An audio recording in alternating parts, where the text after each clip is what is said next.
Good morning and नमस्कार दोस्तों, स्वागत है आप सभी का आपके अपने YouTube channel GK search engine पर। आज है 9 जून और 9 जून से रिलेटेड राजस्थान करंट अफेयर्स के जितने भी इम्पोर्टेंट क्वेश्चन हैं उन सभी को हम इस वीडियो में डिस्कस करने वाले हैं। तो पूरा वीडियो बहुत ध्यान से देखना और वीडियो के एंड में मैं आपसे एक क्वेश्चन पूछूंगा जिसका आंसर आपको कमेंट बॉक्स में देना है। कल के वीडियो में मैंने आपसे एक क्वेश्चन पूछा था जो था हाल ही में centre for science and environment की वार्षिक report state of India's environment in figures 2023 में सबसे कम स्कोर प्राप्त करने वाला राज्य कौन सा है। तो अपना राजस्थान है वो इसमें सबसे कम स्कोर करने वाला राज्य है, यानी कि ए ऑप्शन इसका बिल्कुल सही था। जिन दोस्तों ने ए ऑप्शन कमेंट बॉक्स में सही जवाब दिया था उनको हार्दिक शुभकामनाएं। जी हाँ, पर्यावरण संरक्षण में राजस्थान देश में सबसे पीछे रहा है। Centre for science and environment की जो वार्षिक report state of India's environment in figures 2023 में सबसे कम स्कोर हासिल किया है। राजस्थान को 2.7 अंक मिले हैं।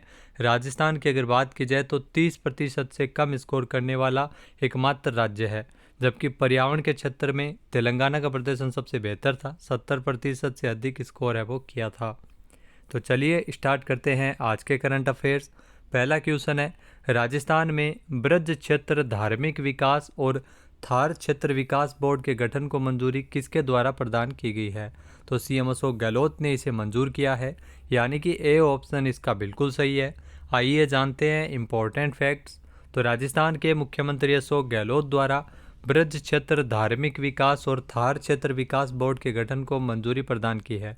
जहाँ दो नए बोर्ड बनाए गए हैं जिसमें ब्रज क्षेत्र धार्मिक विकास बोर्ड और थार क्षेत्र विकास बोर्ड के गठन के प्रस्ताव को सीएम अशोक गहलोत ने मंजूर किया है।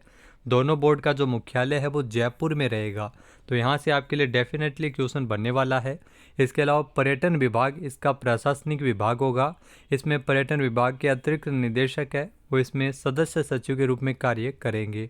ये बोर्ड ब्रज क्षेत्र को राष्ट्रीय और अंतर्राष्ट्रीय स्तर पर पहचान दिलाने और धार्मिक पर्यटन को बढ़ावा देने और रोजगार के अवसर बढ़ाने और पर्यटन स्थलों के विकास के लिए सरकार को सुझाव देगा।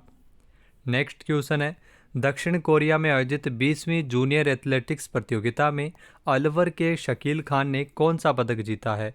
तो अलवर के शकील खान ने इस प्रतियोगिता में कांस्य पदक जीता है, यानी कि सी ऑप्शन इसका बिल्कुल सही है। आइए जानते हैं इम्पोर्टेंट फैक्ट्स। तो जूनियर एथलेटिक्स प्रतियोगिता जिसमें शकील खान ने कांस्य पदक जीता है जो राजस्थान से है। जहां दक्षिण कोरिया में आयोजित 20वीं जूनियर एथलेटिक्स प्रतियोगिता जिसमें अलवर के शकील खान ने भारतीय टीम का प्रतिनिधित्व करते हुए 800 मीटर की दौड़ में कांस्य पदक अपने नाम किया है। यहाँ अलवर के नांगल पलखड़ी गांव के हैं शकील, तो इस रेस में 1 मिनट 49 सेकंड और 1 सेकंड के 80वें भाग में इन्होंने पूरा किया था। नेक्स्ट है, हाल ही में नेशनल इंस्टीट्यूशनल रैंकिंग फ्रेमवर्क जो रैंक है एनआईआरएफ की जो रैंकिंग है शिक्षा मंत्रालय की ओर से जारी की गई है, जिसमें प्रदेश से ओवरऑल रैंकिंग में कितने संस्थान शामिल है। तो 4 संस्थान है वो इस रैंकिंग में राजस्थान के, यानी कि ए ऑप्शन इसका बिल्कुल सही है। आइए जानते हैं इम्पोर्टेंट फैक्ट्स। तो नेशनल इंस्टीट्यूशनल रैंकिंग फ्रेमवर्क जो एनआईआरएफ शिक्षा मंत्रालय की ओर से रैंकिंग जारी की है, जिसमें प्रदेश में ओवरऑल रैंकिंग में 4 संस्थान है वो शामिल है। बिट्स पिलानी 25वें स्थान पर, एमएनआईटी 62वें स्थान पर, इसके अलावा आईआईटी जोधपुर 66वां और वनस्थली विद्यापीठ है वो 97वें स्थान पर है। तो देश भर की 31 एनआईआईटी में जो एमएनआईटी है वो छठे पायदान पर रहा है, जबकि नॉर्थ इंडिया में इसका स्थान है वो पहला है। नेक्स्ट क्वेश्चन है, हाल ही में किस राज्य के सरकारी स्कूलों में निर्माण कार्यों की डिजिटल मॉनिटरिंग की जाएगी। तो ये ध्यान रखना, राजस्थान में जो सरकारी स्कूलों में जो निर्माण कार्य जितने भी करवाए जाते हैं उनकी डिजिटल मॉनिटरिंग होगी, यानी कि ए ऑप्शन इसका बिल्कुल सही है। आइए जानते हैं इम्पोर्टेंट फैक्ट्स। तो राजस्थान के सरकारी स्कूलों में निर्माण कार्यों की डिजिटल मॉनिटरिंग हो सकेगी, इसके लिए सॉफ्टवेयर बनाने के निर्देश भी जारी किए हैं। यह सॉफ्टवेयर के जरिए जो सभी राजकीय स्कूलों में होने वाले निर्माण कार्यों की मॉनिटरिंग की जानी है। निर्माण कार्य में सभी स्तर को शामिल किया गया है, यानी छोटे मोटे रिनोवेशन से लेकर बड़े रिनोवेशन और नए निर्माण भी इस डिजिटल मॉनिटरिंग के दायरे में होंगे। तो जयपुर में हुई समीक्षा बैठक में इसमें निर्णय लिया गया था, जिसमें सभी राजकीय स्कूलों में सभी तरह के निर्माण कार्यों को समयबद्ध रूप से पूरा किया जा सके, ताकि उनकी डिजिटल मॉनिटरिंग का मैकेनिज्म तैयार किया जाएगा। सॉफ्टवेयर के जरिए निर्धारित टाइमलाइन के अनुसार जो सिविल वर्कर्स के अगर बात की जाए तो उनकी तकनीकी, प्रशासनिक और वित्तीय स्वीकृतियाँ और वर्क ऑर्डर जारी करने की भी रियल टाइम बेसिस पर मॉनिटरिंग की जाएगी। नेक्स्ट है, हाल ही में 5 जून को विश्व पर्यावरण दिवस के अवसर पर राजस्थान में वन मंत्री हेमाराम चौधरी द्वारा कौन सी नीति लॉन्च की गई थी? तो ध्यान रखना, इसमें 3 नीति है वो लॉन्च की गई थी। राजस्थान वन नीति 2023, राजस्थान ई वेस्ट प्रबंधन नीति और राजस्थान नवीन जलवायु परिवर्तन नीति। यानी कि डी ऑप्शन है इसका बिल्कुल सही। उपरोक्त सभी ये क्वेश्चन आपके आने वाले एग्जाम में जरूर पूछा जा सकता है, तो ये आपको पता होना चाहिए। राजस्थान वन नीति 2023 है, इसे 5 जून को विश्व पर्यावरण दिवस के अवसर पर लॉन्च किया गया था राजस्थान में। आइए जानते हैं इम्पोर्टेंट फैक्ट्स। तो वन मंत्री हेमाराम चौधरी और उद्योग मंत्री शकुंतला रावत के द्वारा राजस्थान में 3 प्रमुख नीतियां जारी की थी। जहां राजस्थान वन नीति 2023 को लॉन्च किया गया था, जिसमें 20% वनारोपण का मुख्य लक्ष्य इसमें रखा गया है। इसके अलावा राजस्थान ई वेस्ट प्रबंधन नीति भी लॉन्च की गई थी। इलेक्ट्रॉनिक वेस्ट का सही तरीके से निस्तारण करना इसका मुख्य उद्देश्य है। इसके अलावा राजस्थान नवीन जलवायु परिवर्तन नीति को भी लॉन्च किया गया था। तो विश्व पर्यावरण दिवस के अवसर पर एल्बर्ट हॉल जयपुर में आयोजित कार्यक्रम के दौरान इन नीतियों का विमोचन किया गया था। साथ ही साथ प्रदूषण नियंत्रण मंडल के जो ब्रोशर का भी विमोचन है, अनावरण है, वो किया गया था। इसके अलावा आपको ये भी पता होना चाहिए कि 18 फरवरी 2010 को तो वन एवं पर्यावरण नीति घोषित करने वाला देश का पहला राज्य बना था राजस्थान। नेक्स्ट क्वेश्चन है, इंदिरा गांधी शहरी रोजगार गारंटी योजना में उच्च कुशल श्रमिक के लिए न्यूनतम कितनी मजदूरी का प्रावधान किया गया है? तो इसमें न्यूनतम है वो 333 रुपये प्रतिदिन के हिसाब से मजदूरी का प्रावधान किया गया है। इंदिरा गांधी शहरी रोजगार गारंटी योजना, यानी कि सी ऑप्शन इसका बिल्कुल सही है। आइए जानते हैं इम्पोर्टेंट फैक्ट्स। तो इंदिरा गांधी शहरी रोजगार गारंटी योजना में अकुशल श्रमिकों को 259 रुपये, अर्धकुशल श्रमिकों को 271 रुपये और कुशल श्रमिकों को 283 रुपये और उच्च कुशल श्रमिक है उन्हें 333 रुपये प्रतिदिन के हिसाब से मजदूरी दी जाती है। मनरेगा की तर्ज पर राजस्थान सरकार ने 9 सितंबर 2022 को योजना की शुरुआत की थी, इंदिरा गांधी शहरी रोजगार गारंटी योजना, जिसमें वर्तमान में 125 दिवस का रोजगार उपलब्ध करवाया जाता है, जो पहले 100 दिन का था। नेक्स्ट क्वेश्चन है, हाल ही में राजस्थान के किस जिले की नंदिनी गुप्ता जो फेमिना मिस इंडिया वर्ल्ड 2023 की विजेता बनी थी? तो नंदिनी गुप्ता है वो कोटा से संबंधित है, जो फेमिना मिस इंडिया वर्ल्ड 2023 की विजेता बनी थी। यानी कि बी ऑप्शन यहाँ पर बिल्कुल सही है। आइए जानते हैं इम्पोर्टेंट फैक्ट्स। तो राजस्थान के कोटा जिले की रहने वाली नंदिनी गुप्ता जो फेमिना मिस इंडिया वर्ल्ड 2023 की विजेता बनी थी और अब वह मिस वर्ल्ड प्रतियोगिता में देश का प्रतिनिधित्व करेगी। जहां राजस्थान के कोटा की रहने वाली है नंदिनी, जो मणिपुर के इम्फाल में 15 अप्रैल को ग्रैंड फिनाले इवेंट में विजेता उन्हें घोषित किया गया था।